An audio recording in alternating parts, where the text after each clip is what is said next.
Stroke, also called CVA or cerebrovascular accident, is a medical emergency that affects the brain.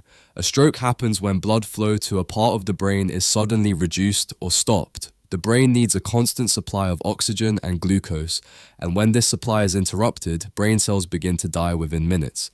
There are two main types of stroke. The most common type is an ischemic stroke. This happens when a blood vessel supplying the brain becomes blocked, usually by a blood clot.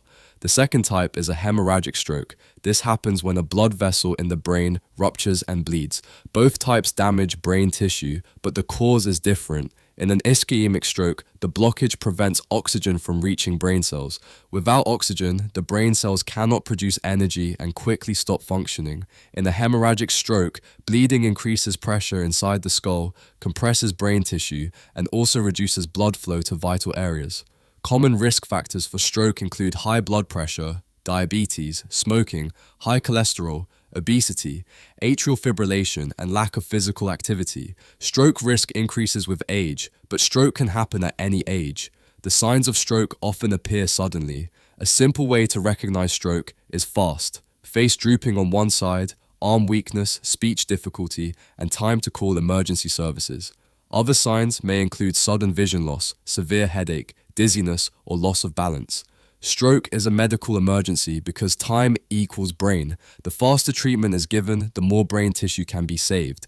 If you suspect a stroke, call emergency services immediately and do not delay. Treatment depends on the type of stroke. For ischemic stroke, clot-busting medication such as thrombolytics may be given if the patient arrives within the treatment window. In some cases, mechanical removal of the clot may be performed. For hemorrhagic stroke, treatment focuses on controlling bleeding, reducing pressure in the brain, and managing blood pressure. Medications used after stroke may include antiplatelets such as aspirin, anticoagulants for patients with atrial fibrillation, blood pressure medicines, cholesterol-lowering drugs, and diabetes management. Rehabilitation is a key part of recovery and may involve physiotherapy, speech therapy, and occupational therapy. Stroke can cause long-term disability, but early recognition, rapid treatment, and ongoing care greatly improve outcomes. Knowing the signs of stroke and acting quickly can save brain function, independence, and life. Follow RN Academy for clear, practical medical knowledge that helps save lives.